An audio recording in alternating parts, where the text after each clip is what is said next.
welcome back to Focus. I'm Pearl Alley, your host, and in the studio with me I have Angela Spencer. Angela, welcome to Focus. Thank you.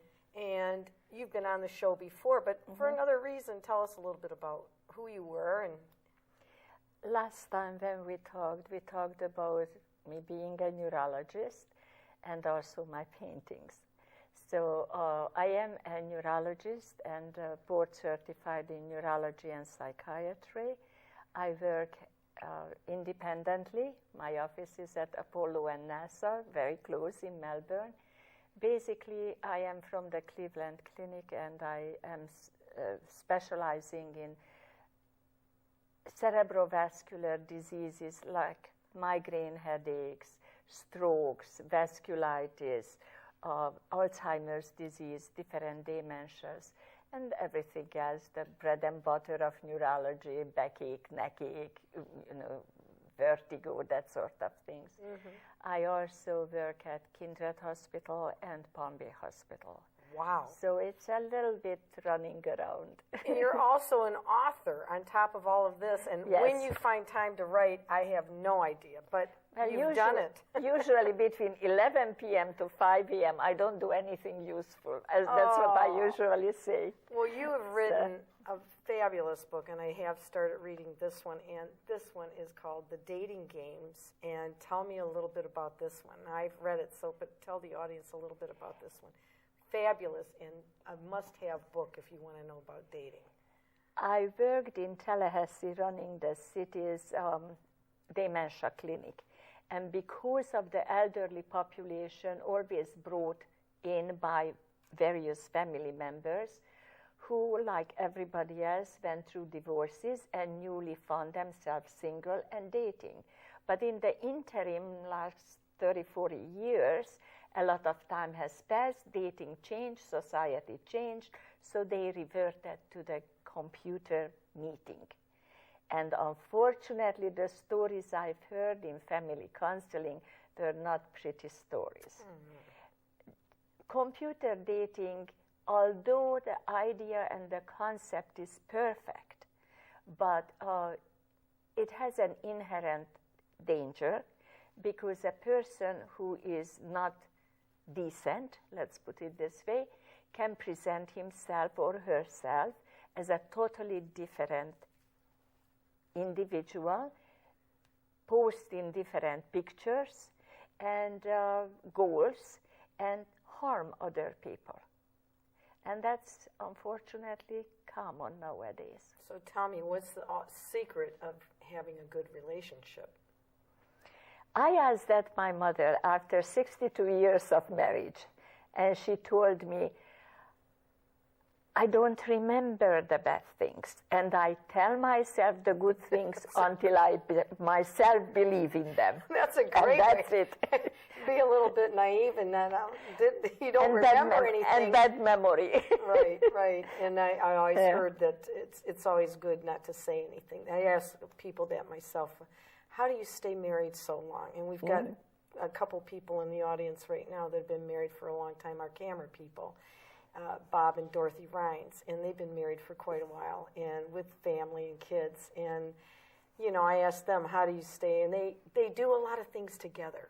Yes. They have common goals. They have common interests in things that they love to do together, dance and things. And I think that's important. And friendship and laughter.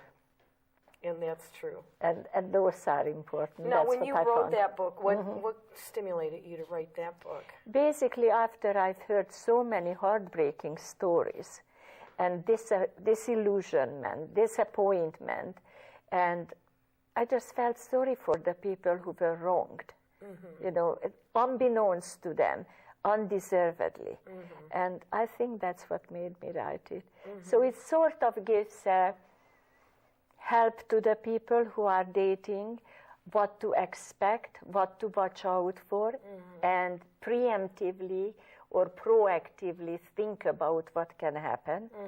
And if it happens, not to beat themselves up because they are not doing anything wrong. It just happened to be that they were not vigilant enough. But it gives a little tool to people how to pick up on the people who are prying on others. Now, this might be going off a little bit on your neurology, but do you ever, and I've seen this on TV before, where the neurons in the body and all that are stimulated by another person, and do you ever get into that study when you're working with neurology, or? Yes, we had to. There was no choice. I had right, to do so it. that probably... But it's very interesting and very exciting. And you see, like, the energy around them and that kind of thing in the readings, or and rather the functioning shows. Okay. How people... It's like everybody. You are in love, you feel you can fly, you can do impossible things, and there is no effort or no energy needed to do any of it. You are depressed, you drag your tail, and you cannot do anything. So in this sense, it's very stimulating to have a good relationship, and it's desirable.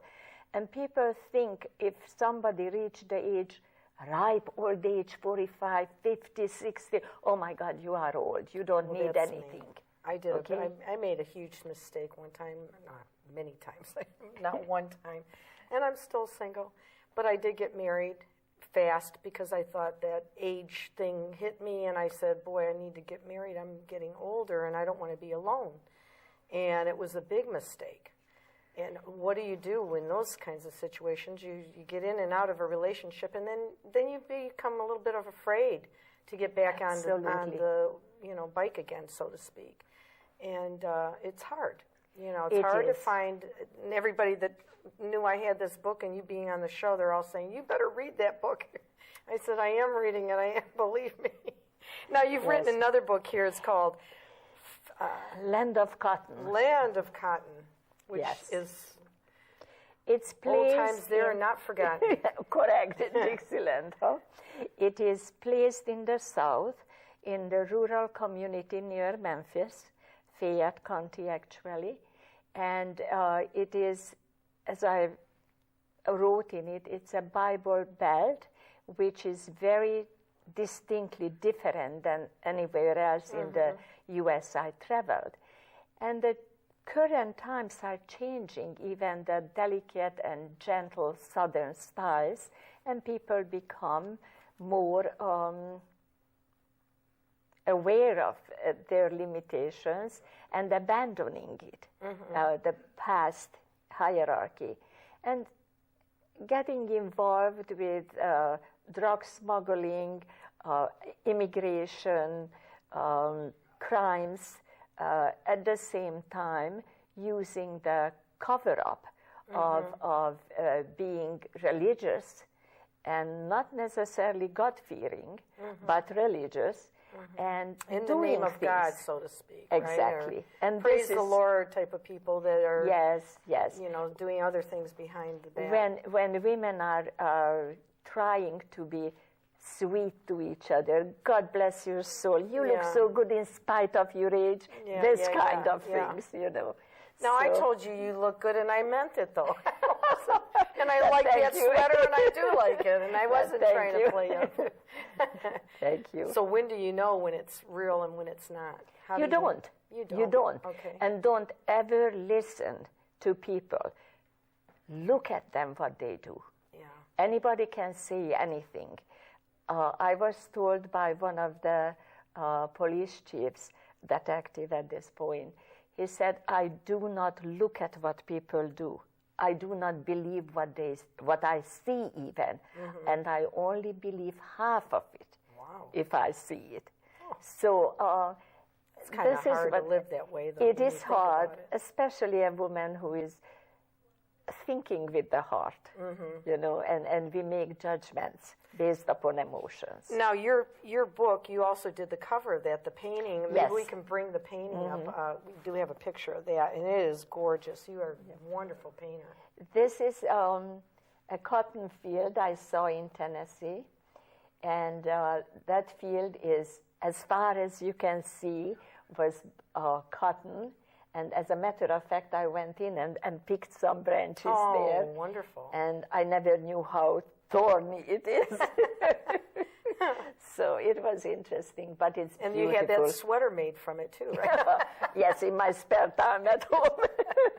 No, I didn't. Well, that's a gorgeous painting, and now you do painning a lot? Yes, I do. Yes, I do. And that was in oil or acrylic? That's oil. I use okay. oil mainly, and I am going to have an exhibition in Sebastian River Art Club. Wonderful.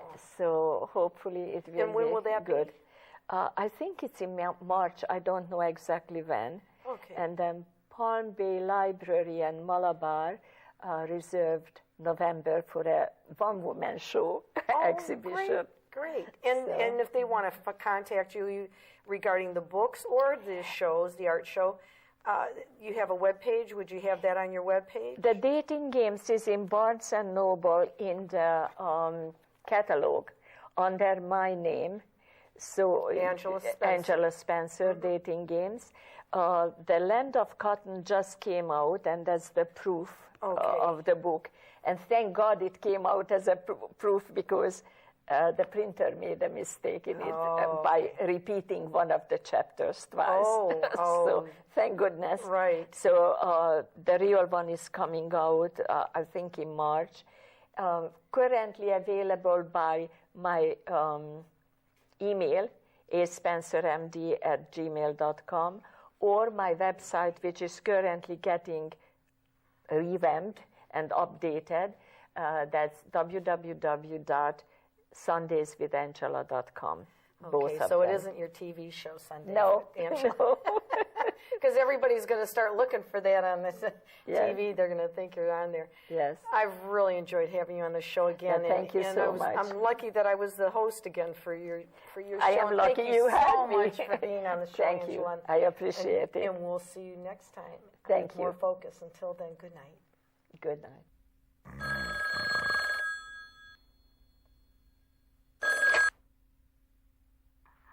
Mr. Johnson, it's time to start saving. This savings wake-up call is brought to you by your friends at Choose to Save. It threatens the lives of more than 15 million Americans. Like heart disease. Its symptoms can be misleading. Like diabetes, it's biologically based. And like cancer. It can be fatal. It is depression. And like other life-threatening illnesses, depression can be treated. Which means there's hope. There's hope for everyone who has it.